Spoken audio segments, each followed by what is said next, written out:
Hello everyone, welcome back. Thanks for being here.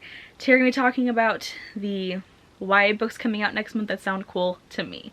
I do one of these every month. I like doing them because I like gushing about new books with you guys and talking about sequels and new amazing YA books coming out. I'm not going to include every single book from the list just because it'd be too long, and also not every single book on the list sounded interesting to me. So I will always leave a link to that list down below so you can go and look at it yourself and make your own decisions. But we're going to talk about I think I have like 13 books that I thought sounded really interesting. So let's get into it. Also, I'm going to be leaving links down to the pre-orders, probably through Barnes & Noble down below, because I would include Amazon, but I'm trying not to support Amazon. So I'm going to be leaving Barnes & Noble links down below to pre-order these books. I have 14 books. My apologies. Okay, first off, we have All the Tides of Fate by Adeline Grace. This is a YA fantasy book, and this is a sequel to All the Stars and Teeth by Adeline Grace, which was a Owlcrate book recently. I don't know what month it was, but this was a recent book, and Owlcrate's also doing a sequel cover for this too. So if you already have the Owlcrate version, you can also buy the sequel cover through Owlcrate's website too. I'm not affiliated. I feel like that was just a really cool thing to share with you guys. So I can't summarize this book because it is a sequel, but the first book is about a girl named Mora, and she is the princess she's a princess to an island kingdom, and she has spent her life training to become the High Animancer, which means that she has power over souls. She has to prove her mastery of this gift in order to take her place on the throne, but as things start to go awry during her trial, she is forced to flee her island. She strikes a deal with a guy named Bastien who can somehow help her to prove that she does belong on the throne if Amora can reclaim Bastien's power, or can reclaim his stolen magic, I should say. My apologies. During her journey, she has to fight legendary monsters, mermaids, and she also has to deal with a very interesting stowaway. All while a new destructive magic is on the rise. So yeah, this is a sequel to All the Stars and Teeth, which I recently bought for a very interesting video that's going to be coming out very soon that I cannot tell you what the video is about yet, but it's coming, and I recently bought the book for that video. And I'm just so excited for it. I love books that are set on the ocean that deal with mermaids, mythical ocean creatures, or set in ocean-like towns, and I just think that it's going to sound so interesting, and I cannot wait to see how everything unfolds in the second book after I read the first book, obviously. So yeah, and that's coming out, I forgot to mention, on, what's the date? I don't know what date it is. Let me look at it real quick. So it's being released on February 2nd. So make sure you go get it if you're at the first book already. So next we have The Gilded Ones by Namina Forma. This is another YA fantasy book, and it's being released on February 9th. And our main character's name is Decca, and she is living in fear of her upcoming blood ceremony that will determine whether she can stay in her village or be cast out. She has a gift of intuition, so she already feels like an outcast, and she prays for red blood because that means that she is of pure blood.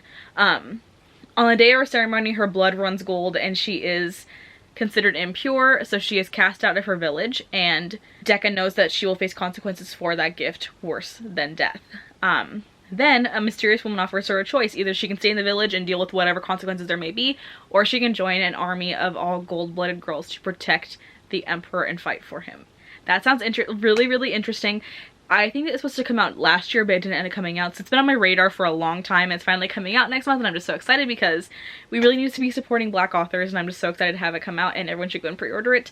I am so excited for it. It sounds like it's going to be interesting. So next is A Court of Silver Flames by Sarah J. Maas. This is the fourth book in the ACOTAR series. I have not read that series yet. I actually only had the first book, which I have not read yet, but that's being published on February 16th.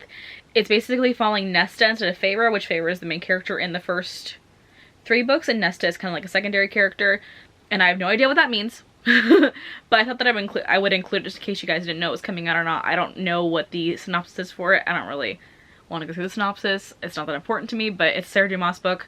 It's probably going to be good, so go buy it, I guess.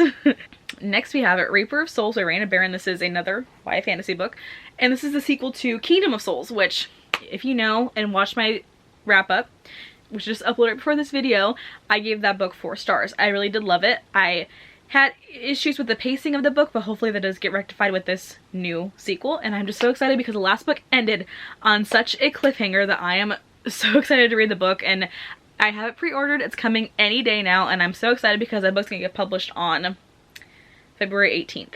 So, And the first book is about a girl named Ara, and she comes from a long line of witch doctors, and she's waiting for her magic to come to her, but it's not coming to her, and much to her mother's disappointment, because her mother is the high priestess of Ara's kingdom.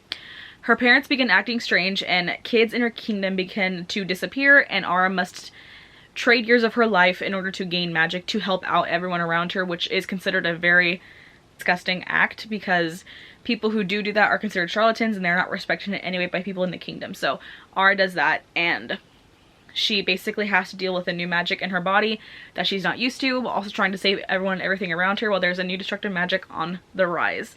It was so good. Please read it if you have not already. I love it, and I'm so excited for the sequel to come out. I'm waiting for it to come. I pre-ordered it like the second I finished Kingdom of Souls. Like, I'm not even joking. It was amazing. Okay. Next, we have A Pho Love Story by Lone Lay. This is a YA contemporary book about food. Key to my heart, right? This is being published on February 9th. And this contemporary story about two teens that fall in love, and their families have two pho restaurants. This is a Vietnamese dish. It is amazing. And they are in competition with each other. So it's kind of like a take on Romeo and Juliet, I think. And I'm just so excited. And basically, it talks about how their pho restaurants may not be the only thing that's driving these two families apart or made them feud in the first place. And the two teenagers had to kind of go through the motions of being in love, but also come from families who hate each other. Sounds amazing. I'm excited. I love food stories a lot. I have an anthology called Hungry Hearts, which I'm really excited to read, because it's all about stories about love and food, and I just love that kind of story. So I'm, once again, excited, which I'm going to say a lot in this video. I'm sorry. Okay. Next we have Libert. It's French, so I'm gonna say it wrong. I know that, but Liberté by Guida Trellis. This is a sequel. This is a sequel to Enchanté, which is right here. I'm not gonna take it out because it's showed on my bookshelf right now. But this is being released on February 2nd. I can't speak. This is a sequel to Enchanté, which is a magical realism YA historical fiction book set in Marie Antoinette's and King Louis' era of France.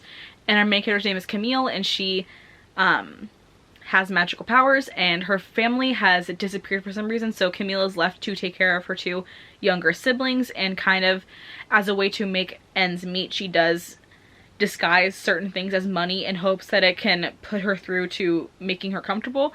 But as that starts to fall apart, she has to find a real job, and she finds a job working in Marie Antoinette's and King Louis' court. And then she begins to realize that she hates nobles, so she ends up leaving. And then as history plays out, we know that the French Revolution happens, and Camille ends up meeting a balloonist who she falls in love with. So she kind of has to go in between hating or like loving, she has to go between wanting to put love first, her country first, or her family first. And it sounds really interesting. And I am going to be buddy reading the first book, Enchanté, with Robbie from It Is No Stuck in a Book. And I'm so excited we're going to be doing that at the beginning of February. So it's going to be awesome, just in time for the release. So if you aren't already subscribed to him, make sure you go subscribe to Robbie. I absolutely love him. So yeah. Next we have One Carefree Day by Whitney Almazine. This is published on February 7th. And this is a YA hard-hitting contemporary about a girl named Willow, and she has OCD. She tries to hide it from those around her, but she kind of doesn't really know how to, because her intrusive thoughts do rule her everyday life. And when Willow takes it a step too far with her rituals and her intrusive thoughts, her mother gives her an ultimatum. Either she has to move out within 3 months or start taking her OCD medication, which Willow does not want to do either of those things. And then a boy named Theo moves in next door, and he has a way that Willow can not take her medication but also keep her rituals and her intrusive thoughts under control. But falling in love with Theo is not part of the plan, and Willow is very terrified of that thing. I really am excited to have more OCD rep in a book, because there's not really a lot of them on the market, and I feel like it's something that needs to be talked about more and something that needs to be represented more, and I really want to read that. And hopefully the author does a really good job on the representation, because it can easily go astray, or awry, I should say. And I hope that she does it justice, because we really need more OCD rep in the book community. Next we have A Dark and Hollow Star by Ashley Shuttleworth. This is being published on February 23rd. And it's being marketed as a mix between The Crow Prince and City of Bones.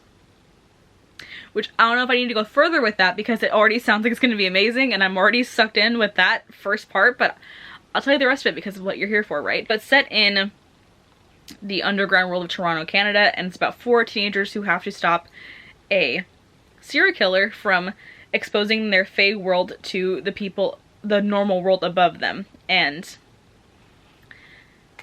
it sounds right up my alley. I'm so ready for a new Fae book, and I cannot wait to read it. This may be my most anticipated for next month. It may be. There's one other book on this list that can also go up with that, but either way, like, this book sounds amazing, and I cannot wait to buy it and read it, and just also look at her on the cover. She's hot, right? I'm just so excited. I'm so ready to read this book. Okay. Next we have The Witch's Heart by Genevieve Gornichek. This is being published on February 9th and being centered around Norse mythology. So our main character's name is, I can't pronounce it, Angrboda. I'll put it on the screen. I apologize. And she receives punishment from Odin for not giving Odin knowledge about his future. So she's basically being burned, and as she goes through the burning, she ends up escaping and living on the outskirts of her forest so she can avoid Odin's eye, basically. She ends up meeting Loki and falls in love with him, and they provide 3 children who all have secret destinies and different destinies. She plans on raising her children away from Odin's sight and keeping them a secret until her prophetic powers end up coming back into play with the story, and she ends up finding out that her children's lives may be in danger, and so are her and Loki's lives, and possibly all of existence also being in danger too. So she has to decide between accepting fate or rewriting her future, and how that is going to work out for her. I'm just so excited. I really want to read more about Norse mythology. I like anything around mythology I'm going to end up liking in some way, so I'm excited for this. Usually it's Greek mythology that I end up centering myself more around, but I really want to read more from different mythological viewpoints, so Norse is something that I really want to educate myself on and read more about it, because it sounds like it's just so interesting, and I am excited. However, can't stop thinking about Tom Hiddleston as Loki. I mean, it's not a bad thing, right? Is that his name? I'm not a Marvel fan, you guys. I've only watched Endgame, and that's it. That may piss a lot of people off. I know. It's fine. I'm sorry. Okay. Next we have Curse of the Divine by Kim Smedgical. This is published on February 9th, and this is the sequel to Ink in the Blood by, why am I saying by? It's the same author, which is also on my want to buy list, so I do want to read that book. I have not read it yet. I don't own it yet, but it's basically about 2 girls named Celia and Anya, and they are something called Inklings for the magical religion of Profeta, which basically Inklings mean that they tattoo certain flowers onto people, and it's supposed to represent the divine's will and guide the actions of the recipient of that tattoo. This is considered a noble calling, but 10 years into their servitude, Anya and Celia, oh my god, find out that the tattoo and the religion is basically a sham, and the tattoo really is evil, and the tattoo takes away any freedom that they have, and the temple is actually a very torturous and evil prison. They basically run away with a troupe called the Rabble Mob. It's a circus troupe or a theater troupe, and it turns out that the divine of the religion is actually real, and she is very angry with Celia and Anya and wants to take her revenge on them using the Rabble Mob and using the theater troupe and everyone around them to take her revenge. Sounds interesting.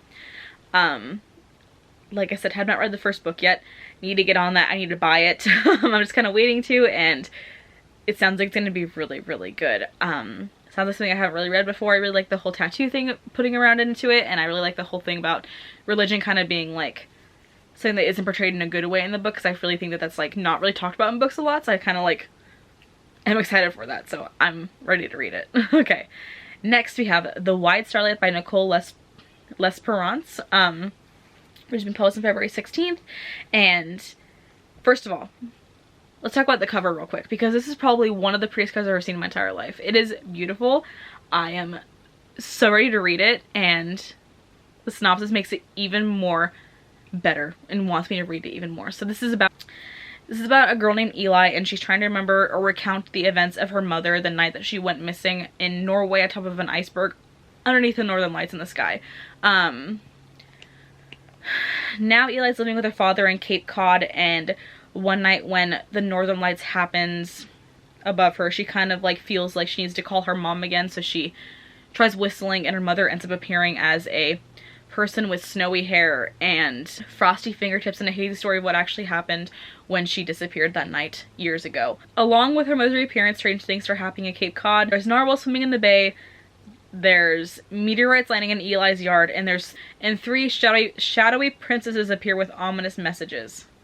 That was a mouthful. Eli ends up pushing her mother away because she's angry about what happens, and her mother leaves her a note saying, "Find me where I left you." And basically, Eli has to go on a huge adventure trying to find her mother again by going back to Norway and going to look at the same iceberg where her mother disappeared on. I'm so excited. Like, I think this may be my most anticipated over the other one that I said was most anticipated, but I'm just so excited to read it. I cannot wait. It sounds so interesting, and I'm just so ready to read it because it sounds like it's gonna be so atmospheric and beautiful and sad and just, I'm just so ready. I'm just so ready. So next we have Fat Chance by Charlie Vega. No, Fat Chance Charlie Vega by Crystal Maldonado. This was published on February 2nd. This is about a girl named Charlie Vega, and she's always been judged for being fat. Her mother makes it even worse by trying to put weight loss shakes on her dresser for breakfast every single morning. And the only person who doesn't judge Charlie for who she is her best friend Amelia. And Charlie, when Charlie starts to have a tentative relationship with a boy in her class named Brian, everything is perfect until she learns one thing, that Brian did ask Amelia out first. So Charlie has to go in between, like, being like, am I good enough for him? Is he just dating me because I'm a second choice? Like, everything like that. So it sounds like it's gonna be really, really cute. And also, I am so ready for the fat rep because we need so much more of it, and I'm hoping that the author does fat rep in a good way and not in a fat phobic way. So I'm so excited for this book. I'm, once again, like, YA contemporary is not my best, like, genre anymore. I'm kind of getting over it, but when it has a certain aspect of it where I feel like it's going to relate to me in some way, I really do want to read it because I want to see that representation in books that's going to apply to me. So I'm just so excited. I'm so ready, and I can't wait to read it. So yeah, my voice is breaking up. Let me take a sip real quick. Next we have What Big Teeth by Rose Sabo. This is being published on February 2nd. It's about a girl named Eleanor, and she basically is estranged from her family because she goes to a boarding school away from her family, and her family's always been kind of weird. Like, they do rituals with dead animals in the middle of the forest, stuff like that. So Rose is going back home to kind of reconnect with them, and things get kind of weird from that point. In order to save them all, Eleanor must basically tame the beast inside of her and her family in order to make sure that they come out okay from what's going to happen in the story. Giving me a major Addams Family vibes. I love Addams Family. I think that it's such a good movie. A lot of people have talked about this so far. It's a very hyped book on YouTube right now. I'm not going to complain, but I love it. And also the cover looks absolutely amazing. So I'm excited. Next we have The Afterlife of the Party by Marlene Perez. This is a YA fantasy book published on February 2nd, which is a story about two teens who go to a party in the Hollywood Hills, and one of them ends up getting roped into being a groupie on a tour bus full of vampires in a band. The best friends end up finding themselves in the middle of a vampire war. I love vampire books. Like, I love Twilight, unironically. I love every kind of vampire book. Vampire Academy, I still have the whole collection behind me. Bloodlines have the whole collection behind me except for one book. I love vampire stories, and if it's a vampire in it, I'm gonna read it. Like, I don't even care if it's like something that's not gonna appeal to me in any way otherwise. If there's a vampire in it, I'm gonna read it. So I'm so excited for this book. But yeah, that is all the books that I had for this month. I hope that you guys enjoyed this video. I think that my most anticipated one is either The Wide Starlight or A Dark and Hollow Star, because those just sound right up my alley, and I'm so excited. And yeah, I love talking about new books with you guys. I just love these kinds of videos so much. So yeah, anyway, hope that you guys enjoyed this video. Make sure to like and subscribe, and yeah, I hope that you enjoyed it, and we'll talk to you soon. Goodbye.